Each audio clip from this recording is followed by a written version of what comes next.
આજથી થોડાક દિવસ પહેલા બોટાદ જિલ્લાના હળદળ ગામમાં ખેડૂતોની મહાપંચાયત યોજાઈ હતી। જો કે આ મહાપંચાયતને મંજૂરી ન હોવાથી પોલીસ મોટી સંખ્યામાં હળદળ ગામમાં પહોંચે છે અને પોલીસ પર પથ્થરમારો થાય છે। ત્યારબાદ પોલીસ લાઠીચાર્જ કરે છે। રાજુ કરપડા, પ્રવીણ રામ સહિત 85 જેટલા લોકો સામે હત્યાના પ્રયાસનો પોલીસ ગુનો દાખલ કર્યો છે। ત્યારે ખેડૂતોને લઈને એક માઠા સમાચાર મળી રહ્યા છે। સેશન કોર્ટમાં ખેડૂતોના જે રેગ્યુલર જામીન મૂકવામાં આવ્યા હતા તે કોર્ટે ફગાવ્યા છે, નામંજૂર કર્યા છે। તેના કારણે ગુજરાત હાઈકોર્ટમાં ખેડૂતોના જામીન મૂકવામાં આવશે।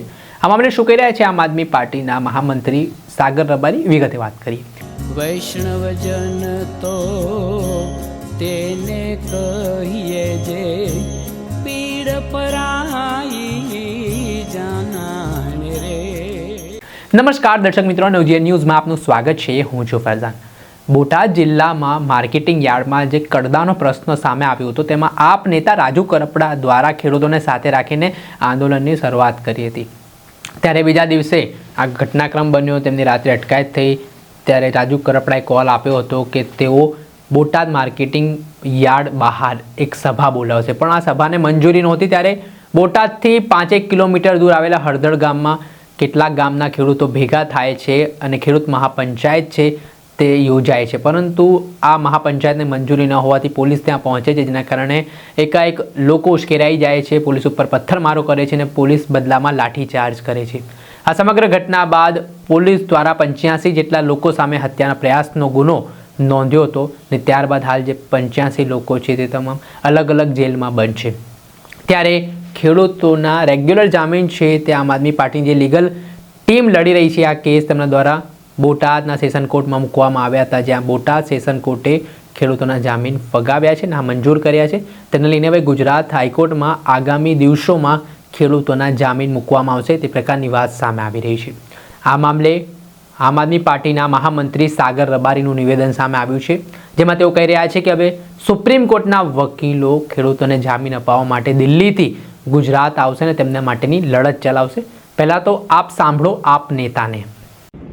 નમસ્કાર મિત્રો, બોટાદ કડદાકાંડને લઈને જે આંદોલન થયું અને નિર્દોષ ખેડૂતો અત્યારે જેલમાં છે, પહેલા જથ્થામાં કેટલાક ખેડૂતોની બોટાદ સેશન્સ કોર્ટમાં જામીન અરજી મૂકી હતી, જે સેશન્સ કોર્ટે નામંજૂર કરી। એ ખેડૂતોની જામીન અરજી ગુજરાત હાઈકોર્ટમાં દાખલ થઈ ગઈ છે અને આવતા મંગળવારે 11 તારીખે એનું હિયરિંગ થશે, સુનાવણી છે। એને માટે આમ આદમી પાર્ટી સુપ્રીમ કોર્ટના સિનિયર વકીલોને લાવી રહી છે।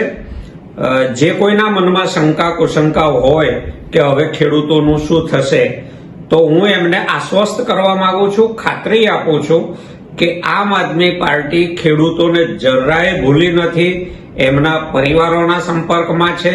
એમને માટે જે કંઈ કાનૂની લડાઈ લડવાની છે એ પૂરી મજબૂતીથી લડી રહી છે અને અમને આશા છે કે ગુજરાત હાઈકોર્ટમાંથી ખેડૂતોને જામીન મળશે। અમને અદાલતમાં વિશ્વાસ છે।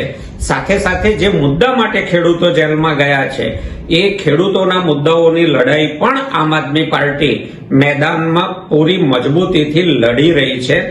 એટલે હું તમામ ખેડૂતોને, ખેડૂત પરિવારોને ખાતરી આપું છું કે તમને કોઈ પણ રીતે મૂંઝવવાની, બીવડાવવાની કોશિશ કરે તો કોઈ પણ પ્રકારની અફવાઓમાં આવવું નહીં।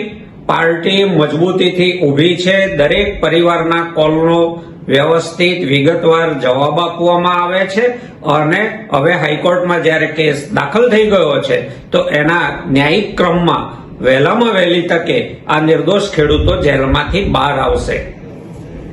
આપણે સાંભળ્યા આ હતા આમ આદમી પાર્ટીના નેતા સાગર રબારી। તેમણે આ મામલે નિવેદન આપ્યું છે અને હવે ખેડૂતો માટે સુપ્રીમ કોર્ટના વકીલો લડત ચલાવવાના છે અને જલ્દીમાં જલ્દી તેમના જામીન થાય તે માટે તેમણે ખેડૂત પરિવારને પણ આશ્વાસન આપ્યું છે। ત્યારે હવે જોવાનું રહ્યું કે આગામી દિવસોમાં ખેડૂતોને ગુજરાત હાઈકોર્ટમાંથી જામીન મળે છે કે કેમ। દર્શક મિત્રો, આવા જ નવા વિડીયો સાથે આપણે માહિતગાર કરતા રહીશું, એટલે નવજીવન ન્યૂઝ જોતા રહો।